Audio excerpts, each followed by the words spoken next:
여러분께서는 지금 경제학자 곽수종이 보는 새로운 시사, 곽수종의 뉴스 정면 승부와 함께하고 계십니다. 곽수종의 뉴스 정면 승부 동상이몽 시간입니다. 경희대학교 노동열 교수님, 인하대학교 정책대학원 박상병 교수님 두 분과 함께하고 있습니다.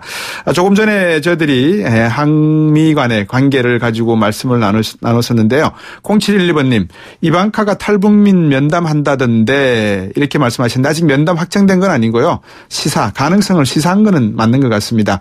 글쎄요, 어떻게 될지 모르겠네요. 9955번님, 미국에는 자기 실속을 야무지게 챙겨 먹으려고 하는데 북한에는 마냥 관대하게 배려하는 한국이 미국 쪽에서 바라보면 행명다울까요?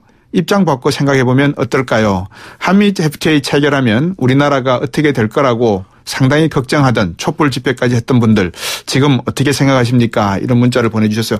계속 문자 보내주시면 제가 틈틈이 읽어드리고요. 자, 두 번째 이슈를 가지고 말씀을 나누겠습니다. 바로 군산입니다. 청와대에서 군산 경제의 심각성을 충분히 이해를 하신 것 같습니다. 고용위기, 산업위기, 특별지역으로 지정을 할 계획이라고 하는데요. 지정 계획입니다. GM 쇼크 그 대책 이런 주제로 한번 말씀을 나눠볼까 합니다. 노동열 교수님, 박상민 교수님 어떻습니까? 이 지금 군산 경제에 대해서 정부가 보는 시각이 상당히 좀 다급하다. 위기 상황은 그렇게 이해하는 것 같습니다. 그죠? 지금 공장을 폐쇄한다고 했으니까 뭐 당연히 정말 위기 상황이죠. 그래서 응급 처방도 해야 되고 그러나 응급 처방만으로 끌고 갈 수 없는 게 분명히 있는 거죠. 근본적으로는 저는 GM이라고 하는 회사의 자동차 회사의 경쟁력이 없다고 봅니다. 예. 그래서 지금 GM이 한번 망했던 회사고요. 그렇죠? 잘 아시다시피 예. 망했던 회사고 그 이후에 철저한 구조조정 과정에서 시장성이 없거나 경제성이 없는데 다 뭐 러시아, 뭐 인도, 호주 다 지금 문 닫고 떠나고 있습니다. 네. 그러니까 우리만 당하는 문제가 아니라고 하는 걸 분명히 이해해야 되고요. 뭐 GM차가 보통 옛날에 뭐 GM에 좋은 것은 미국에 좋은 것이라고 할 정도로 미국의 상징이었는데 이제는 더 이상 아닌 거죠. 더 이상 아니고 그야말로 대형차나 이런 이른바 럭셔리 카에서는 뭐 독일 차들에게 치이고 중형 소형 차에서는 한국 일본 차에다 치이고 그래서 GM이 설 자리가 없습니다. 그 자동차 자체가요. 경쟁력이 없고 미국 현지에서 봐도 사실은 미국 그야말로 뭐 픽업 트럭이나 뭐 이런 쪽에 조금 뭐 그 GM 차 탈까 일반 대중들은 GM 차 탄 사람 거의 못 봤습니다. 사실 디트로이트나 가야 좀 있을까 모르겠는데 그러니까 사실은 이제 근본적인 원인이 차 자체 경쟁력이 없다. 그러니까 자동차 회사로서의 경쟁력이 떨어진다는 겁니다. 그렇다면 응급 처방도 물론 해야 되고 고용위기 재난지역을 선포해서 그야말로 뭐 어떤 그 고용을 뭐 실업급여 같은 걸 연장한다든가 충분히 그런 배려를 해야 됩니다. 그러나 GM 자체를 살리려고 하는 노력을 하다가는 정말로 밑 빠진 독에 물 붓기를 할 수밖에 없는 그런 상황이 되고 또 몇 년 또 이러다가 또 이런 상황이 재발돼서 털고 나가버리는 그런 상황이 될 수 있다는 얘기입니다. 그래서 차제에 어느 정도 우리 공적 자금 투입해야 되는 건 분명할 겁니다. 왜냐하면 거기 있는 노동자들 또 가족들을 살리기 위해서 해야 되는 거니까요. 당연히.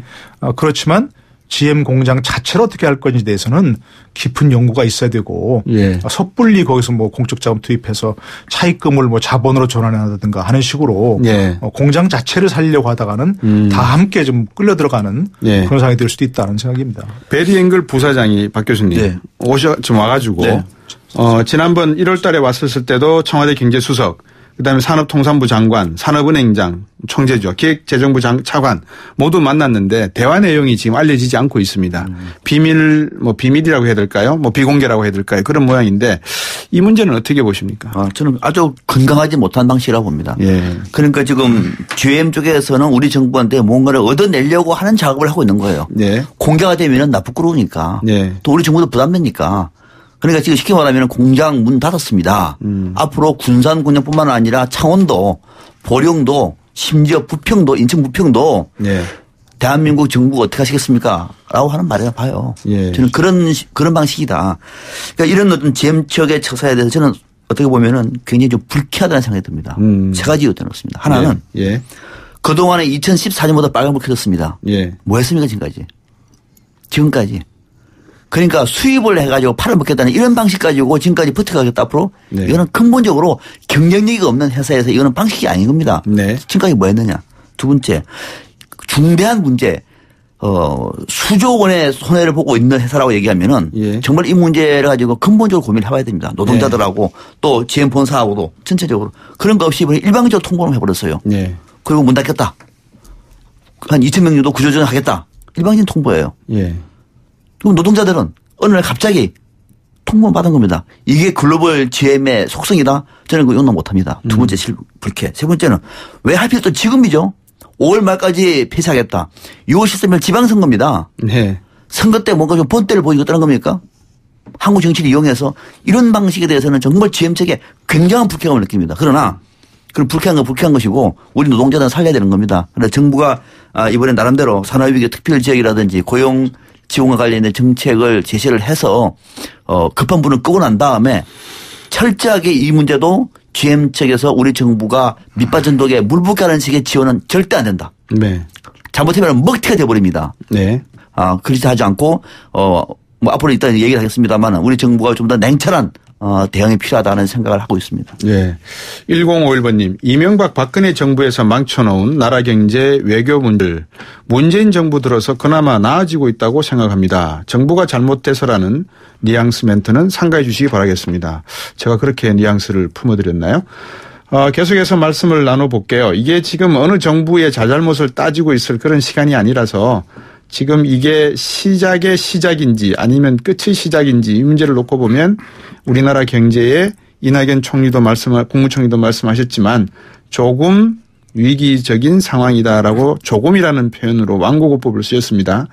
그래서 이게 지금 정치적으로 해석을 하면 지방선거에도 영향을 줄 수 있는 이슈지만 GM 사태가 가져오고 있는 한국 경제에 대한 어떤 시그널. 조금 전에 YTN 7시 뉴스에서도 들으셨죠. IMF에서 한국 가계부채가 세계 10위의 위험 수준에 들어가 있는 내용이다. 이런 정도로 지금 꼬집고 있는 상황이 과연 한국 경제에는 무엇을 의미하고 있는가. 이거를 한번 행간을 읽어봐야 되지 않겠나 싶어서요. 정부가 지금 한국 GM공장 폐쇄 위기에 처한 군산을 고용위기 지역, 산업위기 대응 특별지역 이렇게 지정할 계획이다. 이게 해법이 된다고 보십니까? 어떻게 보십니까? 당장의 응급 처방을 이렇게 해야죠. 네. 그래서 예를 들어서 뭐 지금 당장 실업자가 되는 노동자들에게 뭐 실업급여 같은 거 네. 지급을 하고 또 필요하면 더 연장도 하고 필요하다면 증액도 하고 네. 뭐 그런 거 당연히 해야죠. 그러면 이제 그게 고용재난 지역이고요. 예. 그렇다고 해서 그것이 이제 GM을 살릴 수 있는 근본 처방은 아닌 것이고요. 예. 디트로이트가 저도 뭐 망할 때 디트로이트가 이제 파산 신청을 했지 않습니까? 예. 그게 이제 GM이 망하면서 GM 뭐 뿐만 아니라 다른 회사를 또 이렇게 망하면서 결국 그랬는데. 예. 당시 이제 제가 미국 연구원으로 있으면서 그 칼럼을 쓰면서 여러 가지를 봤어요. 예. 봤더니 결국은 이제 경영진들의 무능함도 있습니다. 아까 얘기한 대로. 예. 차 자체가 경쟁력이 없는 차를 계속 만들어냈다는 얘기입니다. 네. 계속해서 연료 효율성 높은 차, 작은 차. 아주 디자인이 멋진 차 이런 차들을 내는데 GM은 옛날 그대로 그 방식 그대로 그냥 큰 거 그야말로 뭐 영어로 가스 거즐링이라고 하죠. 뭐 연료 효율이 아주 안 좋은 예. 뭐 그런 차들 계속 만들어내고 예. SUV가 대세인데도 그거는 만들 줄 모르고 그것도 여전히 SUV라고 나오는 거 보면 거의 무슨 뭐 탱크 비슷한 차들만 나오고요. 예. 그래서 결국 경영의 실패다 하는 게 첫 번째가 있었고요. 예. 노조도 사실은 그때 이제 미국 노조입니다. GM 노조. 예. 노조도 그때 뭐 퇴직한 이후에 평생 의료보험을 회사에서 부담해 줘야 되고 네. 평생 연금을 줘야 되고 하는 예. 도저히 그 부채를 도저히 감당할 수가 없다는 얘기입니다. 그렇죠. 네. 그리고 정치인들도 GM 사태가 그렇게 됐다는 걸 뻔히 알면서도 마지막 순간에 들 때까지도 다 외면하고 있었다는 거. 예. 그러니까 다 합작이라는 얘기입니다. 기업, 노조, 정치인들 모두가 합작이란 그런 얘기하면서 결국 GM도 망하고 디트로이트도 망하고. 네. 디트로이트 망한 게 왜 큰 문제가 됐었냐면 디트로이트 이제 공무원들 과거 공무원들도 그렇고 네. 현재 공무원들도 그렇고 연금을 받는데 네. 그 연금을 파산 신청하면 못 주게 됩니다. 네. 그거는 미국 헌법 위반입니다. 헌법 위반. 예. 미국은 헌법에 연금을 감액할 수 없다고 그렇게 돼 있거든요. 그런데 예. 저 파산해버리니까 어쩔 수 없다. 이렇게 해서 법원에서도 그건 어쩔 수 없다. 그래서 공무원들 연금 한 푼도 못 받게 돼버리는 그런 상황이 돼버렸습니다. 그러니까 지금 이것처럼 기업도 여전히 경쟁력 없는 차를 고집하고 있고 네. 노조도 노조 탄만은 물론 아닙니다. 절대로. 네. 아니지만 여전히 그 GM에서 불평하는 것처럼 적절한 데서 성과급을 줘야 된다. 이런 그 식의 경직된 노동운동을 하고 있고 이런 문제 아까 전 지적하셨습니다마는 어제 오늘 일이 아닙니다. GM이 계속 철수한다고 계속 위협을 했었고요. 예. 그런데 이제 문 닫겠다고 하니까 이제서야 뭐 황급히 나서는 뭐 이런 어떤 정부 정치권의 늑장 대응 이런 것들이 지금 한꺼번에 물려 있는 것이거든요. 예. 그러니까 지금부터라도 아까 얘기한 대로 응급 처방은 분명히 해야 되죠. 예. 그 노동자들과 가족들의 생계에 대해서요. 예. 정부가 책임지는 그게 뭐 고용 그 어떤 복지의 가장 기본 아니겠습니까? 그렇죠. 예. 뭐 그런 거는 우리가 정부에서 책임지더라도 그 돈을 돌려서 무슨 갑자기 GM의 요구대로 들어준다든가 예. 뭐 GM을 살릴 방안을 갑자기 내놓는다든가 그러면 절대로 안 된다는 겁니다. 예. 그 대목은 동의하는데요. 예. 이번에 GM의 군산공장 철수를 보면서 1차적으로 이 원인은 GM 한국 본사의 경영진의 문제가 있습니다. 또 미국 GM 본사에 문제가 있는 겁니다. 왜냐하면은 예. 구조적으로 성공할 수가 없는 예. 사업입니다. 대한민국에서의 GM은 한국 GM은. 예. 그래서 거기다가 한국 GM 측에다가 돈을 2조 7천억 원을 지금 빌려줬는데 이자만요. 예. 1년에 5% 이율입니다. 예. 5.3%. 예. 5.3%요. 이거는 고액금리도 이거만 돈만 빌려줘도 먹고 사는 구조예요. 예. 천하에 한국 GM 먹고 살 방법이 없는 겁니다. 거기다가 노동자들 월급이 많다 그러는데 나중에 오면서 물어봤어요. 월급 얼마나 받았는지. 예. 한 300만 원 정도 받답니다. 예. 그러니까 다른 우리나라의 자동차 공장 노동자들 임금하고는 비교가 안 돼요. 그때 군산 지역 노동자. 군산요. 네. 300만 원 정도 받답니다. 예. 그게 비해서 미국에서 온 경영진은 수억 원대. 예. 심지어는 그 인원도 수백 명이 될 때가 있답니다. 예. 그 정도로. 그러니까 한국에서 번 돈은 상당히 어떤 방식이든지 미국으로 가져가고 있는 구조가 일상화돼 버린 거예요. 그거를 감시하고 관리해야 될 책임은. 첫 번째. 예. 두 번째. 그렇게 되면서 2013년까지는 흑자가 됐는데 예. 똑같이 자동차를 생산하고 똑같이 자동차를 수출했는데 2014년부터는 급격하게 적자가 돼버려요. 예. 그럼 그때부터는 정부가 이거 이상한데? 감시에 들어가야 됩니다. 정부가 손 놔버린 겁니다. 네. 2014년, 2015년, 2016년, 17년 이게 된 거예요. 그러니까 정부는 또 감시에 실패해야 되는 거예요. 예. 이제부터 터진 거거든요. 예. 이런 상황에서 지금 GM은 우리 정부한테 돈 내놔라. 저는 돈 주면은요 아마 그 세대 혜택이라든지 또 긴급 자금 수혜를 받고 난 다음에 저는 정말 먹튀할 것 같아서 굉장히 지금 신경이 쓰입니다. 제가 자꾸 먹튀를 해서 예. 조금 이 GM 쪽에서는 기분 나쁠지 모르겠습니다만 올해 한번 당해본 적이 있기 때문에 혹시 우리 정부가 잘못 대응해서 선거 때 지역 여론이 별로 안 좋네. 문재인 뭐 했어? 심판할까? 하면서 그것이 무서워서 돈 대줬다가는 그 돈 가지고 먹튀할 가능성이 상당히 높은 그런 상황이 아니겠느냐. 이렇게 저는 경계하고 있습니다. 예. 그 2013년을 강조를 하셨는데 사실 대우자동차가 구조조정을 겪으면서 GM에게 매각된 거는 1998년 정도니까요. 외환위기 때. 그랬으니까 98년으로 거슬러 올라가서 그때 사실 약 50조 원을 GM이 베팅을 했었습니다. 거기다가 갑자기 포드가 또 달려들었고요. 뭐 이런저런 사연이 있습니다만 어쨌든 2014년에 들어서 청취자분도 한 분이 저에게 질문을 하셨네요. 보니까 질문 내용이 그겁니다. 0926번님, GM에서 생산하는 차종이 뭐지요? 이렇게 말씀하셨는데 군산 공장에서 생산하는 것은 올란도와 크루즈입니다. 올란도는 우즈베키스탄에 수출하고요. 크루즈는 호주하고 뉴질랜드에 수출하는 건데 이게 지금 단종된 상태고 이제 이 부분을 수출 중단하겠다는 거고 그다음에 유럽 쪽에 수출하던 뷰익 앙코르라는 이름으로 수출하던 트렉스가 있었고 또 오펠 모카라는 이름으로 수출하던 트렉스, 같은 트렉스네요. 이런 차종들이 있었는데 이제 이런 것들을 단종시키면서 문제는 군산 공장과 부평 공장의 가동률이 100%에서 70%, 20%로 떨어지게 되는 상황이 그렇죠. 2013년부터 본격화되었다 이렇게 보시면 그렇습니다. 됩니다. 그래서 이게 뿌리는 1998년 외환위기 때부터 시작이 되었다 이렇게 보시면 어떨까 싶은 생각이 들고요. 자, 그래서 두 분 교수님 말씀 주신 대로 놓고 보면 결국 이 우리 정부가 제대로 관리하지 못했다는 부분, 이 부분에 대한 내용만큼은 정말 우리가 흔히 하는 말로 적폐적인 내용이라서 이거는 좀 우리가 언제든지 시간을 두고라도 바로잡았으면 하는 생각입니다. 세 번째 이슈로 한번 넘어갈까 합니다. 이제 지방선거가 얼마 남지 않았고요. 조금 지난주에 이제 설을 보냈습니다만 민심도 좀 궁금하고요. 그다음에 야권 단일화 카드가 나올지에 대해서 한번 여쭤보고 싶습니다. 아까도 이상돈 의원하고도 바른미래당에 이상돈 의원하고도 저 통화로 인터뷰를 했었는데 3개월 정도 남은 지방선거를 앞두고 이번 선거에서 주요 변수가 될 영향력 있는 변수는 뭐라고 생각하십니까? 뭐 군산 내용도 있겠지만은. 제일 큰 변수는 문재인 정부에 대한 국민의 지지율이죠. 예. 문재인 정부에 대한 평가입니다. 잘하면 잘하는 대로, 못하면 못하는 대로. 1년에 평가할 때 모이고 또 평가할 내용이 많습니다.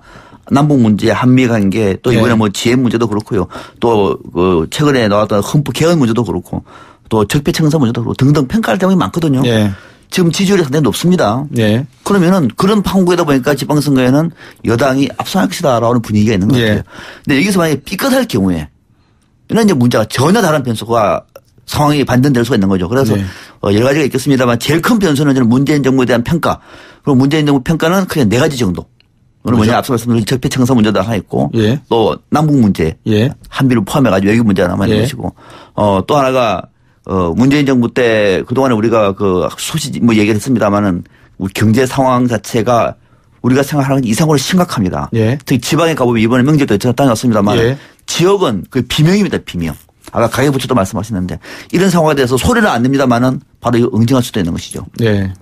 또 하나가 이제 개헌 문제입니다. 개헌 문제를 가지고 과연 정부가 이걸 선거용으로 몰아칠 것인지 아니면 이것이 국민 개헌안이다. 국민 개헌에 반대하는 야당 심판을 이렇게 갈지 굉장히 중요한 변수. 그러니까 문재인 정부 1년에 대한 평가가 가장 네. 큰 변수이고 관건이다 이렇게 보는 겁니다. 네. 노덜 교수님 보수 정당 네. 후보 단일화 관련해 가지고요. 민주평화당 박지원 의원이 서울시장은 안철수, 경기도지사는 남경필 이렇게 정리가 되고 있는 것 같다. 얘기되고 있다. 또 이런 이야기가 나오는 반면에 바른미래당의 이태규 의원은 그건 불가능한 시나리오다. 이렇게 야권 단일화 카드가 나올 수 없다. 이렇게 나오는데 어떻게 보십니까 이 부분? 글쎄요. 얘기가 되고 있는지 안 되는지 모르겠어요. 예. 뭐 이제 그 박지원 의원이 전혀 그런 일이 없는데 그런 얘기를 미리 뭔가 얘기하기 위해서 오늘 띄웠다면 그건 예. 좀 정말 정치 공작적인 건데 예. 저는 예를 들어서 전혀 가능성이 없는 얘기를 한 거는 아니라고 생각합니다. 예. 지금이야 당연히 그런 거 없다 해야죠. 우리는 우리의 독자적인 후보를 전국에 다 내겠다. 이렇게 예. 다 얘기하고 있으니까요. 예. 그러니까 현실적으로 보시죠. 현실적으로 자유한국당에서는 일단 서울시장 후보가 누가 나서겠다는 사람이 지금 없지 않습니까? 예. 홍정욱 전 의원에게 뭔가 운도 띄워보기 전에 안 한다고 했고. 예. 오세훈 전 서울시장한테는 홍준표 대표가 그거 정말 이번에 나서야 한다는 쪽으로 우리 당의 소중한 자산이고 이렇게 했는데도 불구하고 이번은 내가 생각 없다고 얘기했고 예. 왜 그러겠습니까? 당연히 승산이 없기 때문에 그런 거 아니겠습니까? 예. 승산이 있으면 너도 나도 왜 나한테 점지 안 해줍니까라고 달려들 텐데 예. 당연히 승산이 없으니까 안 하는 거죠. 예. 그러니까 지금 어떻게 하겠습니까? 그야말로 별 저희가 없으면 예. 안철수 후보 지금 안철수 전 대표가 본인은 거의 출마하는 게 확정된 것 같죠? 그렇습니다. 사실상 확정된 것 같아요. 제가 보기에는 그런 것 같고요. 그 본인이 좀 어떤 생각을 하고 있는지 모르지만 예. 출마할 걸로 보고 그렇다면 또 자유한국당 쪽에서는 슬그머니 못 이기는 척하고 예. 이른바 선거연대를 암암리할 수도 있는 것이고 예. 명시적으로 할 수 있는 것이고 예. 그러니까 자유한국당에서 서울시장 후보를 안 내고 바른미래당에서는 경기지사 후보를 안 내는 그런 쪽으로도 충분히 저는 가능한 시나리오라고 생각합니다. 예. 네. 박성민 교수님. 사실상 확정이 됐습니까? 아니 제가 개인적인 생각이라니까요. 안철수 대표가 나설 거라는 게 서울시장 예. 후보로. 예. 사실상 확정됐다고 말씀하셔서 예. 전혀 내부적으로 말 한마디도 없는데도 불구하고 우리 어떻게 노동 교수님이 이렇게 사실상 확정이라고 말씀을 하시는데 지금 안철수 전 대표가 서울시장 나서는 문제는 내부적으로 예. 어떤 얘기도 없는 것이고요. 예. 어떤 얘기도 사실 없습니다만 예. 그러나 가능성은 저는 반반이 된다고 봅니다. 예. 가능성은 있다. 그런데 그 가능성이 있는 것을 박지원 의원이 마치 남경필 의원을 만나가지고 주고받는 식으로 얘기를 소설을 쓰신 한 것은 이거는 예. 지나친 얘기죠. 예. 주적이 누구 이런 얘기는 당첨하면서 이제 법적인 검토가 들어간다고 얘기를 합니다만 예. 없는 얘기를 이렇게 음해하는 방식으로 가는 거는 이거는 예. 정치 공작입니다. 저는 이거는 박지원 의원답지 않는 방식이에요. 이렇게 하면 안 된다고 보고요. 그러나 가능성 시나리오는 얘기할 수 여러 가지 시나리오 우리 정치 평론하면서도 할 수 있는 얘기죠. 그렇죠. 시나리오를 얘기하는 거하고 예. 두 사람이 만나서 그런 얘기를 했다고 하더라. 사실로 팩트를 얘기하는 건 전혀 다른 얘기죠. 이거는. 예. 그건 아닌데 다만 지금 이제 후보 단일화 문제는 안철수 전 대표와 바른미래당 입장에서는 후보 단일화 안 합니다. 예. 그리고 후보 단일화해서 성산이 있고가 아니라 예. 그 자체의 가치를 인정하지 않습니다. 예. 그리고 또 바른미래당에서 만약에 그러면은 경기도 지사를 안 한다는 겁니까? 그거 말도 안 되는 얘기를 하는 거죠. 예. 물론 이제 그것도 상황에 가서 정말로 어떤 엄청난 돌변에서 생기면 알 수가 없겠으나 지금 상황에서는 어느 정당이든 공당이든 서울시장 후보 자유한국당 후보를 내야죠.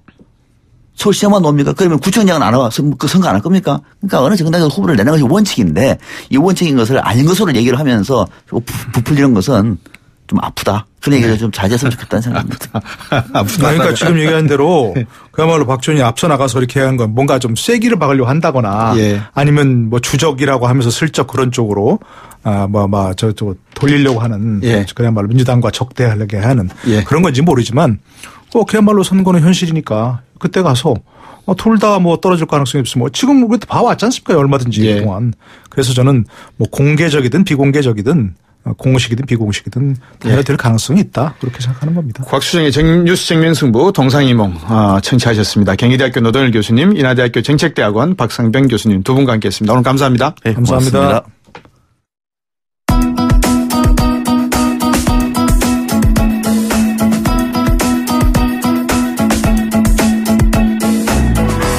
심석희, 최민정, 김아랑 전원 1위로 1000m 준중결승 진출했답니다. 내일 좋은 성적 기대하고요. 즐기십시오. 내일 다시 뵙겠습니다. 곽수영이었습니다. 고맙습니다.